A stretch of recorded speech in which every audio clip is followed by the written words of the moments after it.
नमस्कार, बक्षीस किचनमध्ये तुम्हाला सगळ्यांचं सहर्ष स्वागत आहे।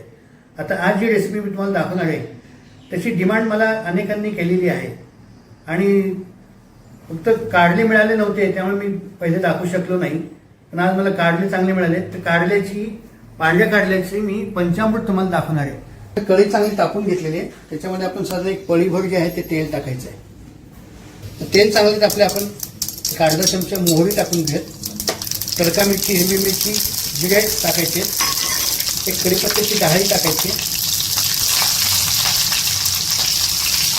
थोडासा हिंग टाकायचा आहे। हिंग अजून नंतर आपल्याला टाकायचं आहे, थोडीशी कोथिंबीर टाकायची आणि डाळी टाकलेली जी आहे त्याच्यामध्ये आपण हे चिरून घेतलेले कारले आहेत ना ते टाकायचे।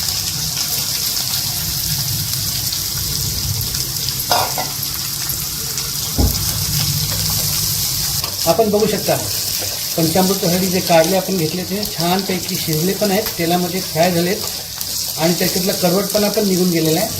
आता सगळ्यात पहिले जे आपल्याला चिमूटभर हळद जी आहे ना ती छानपैकी फिरून घ्यायची। तिखट टाकूयात, रंग यासाठी मी ह्याच्यामध्ये दोन्ही प्रकारचं तिखट घेतले, तिखट थोडं जास्त टाकायचं।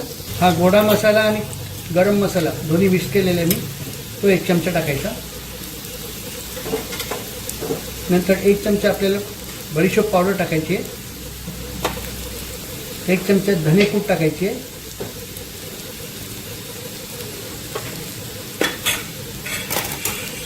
पुन्हा एकदा याला चांगलं हलवून घ्यायचं।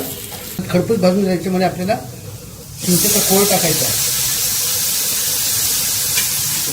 नंतर आवश्यकतेनुसार आपल्याला गूळ पण टाकायचा आहे। तुम्हाला किती आंबट गोड पाहिजे त्याप्रमाणे तुम्ही ते टाकू शकता। त्याच्यानंतर आपल्याला राहिलेलं केळाचं कूट टाकायचं राहिलेलं आहे, केळाचं कूट 1 चमचा टाकायचं। त्याची कन्सिस्टन्सी किती पाहिजे तुम्हाला रश्श्याची त्याप्रमाणे तुम्ही ठरवायचं असतं। आणि आता आपल्याला जे आहे याच्यामध्ये गरम पाणी टाकायचं, आवश्यकतेनुसार तुम्ही याच्यात गरम पाणी घालायचं साधारण। आता आपल्याला ह्या चांगलं झाकण ठेवून शिजू द्यायचं। आपण बघू शकता आपलं पंचामृत छानपैकी उकळी पण आली आहे। याच्यामध्ये मी जे काही पदार्थ कमी पडले ना ते टाकलेले आहेत आणखी। आता आपण ह्याच्यावरती झाकण ठेवूयात। आपण बघू शकता 15 मिनिटामध्ये आपलं छान पंचामृत तयार झालेलं आहे। आता मी हे तुम्हाला सर्विंग बाउलमध्ये काढून दाखवतो। आपण बघू शकता पांढऱ्या कारल्याचं छानपैकी आपलं पंचामृत तयार झालेलं आहे। आपण पूर्ण रेसिपी पण पाहिलेली आहे।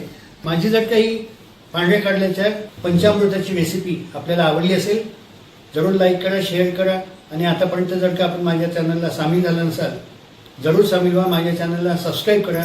धन्यवाद।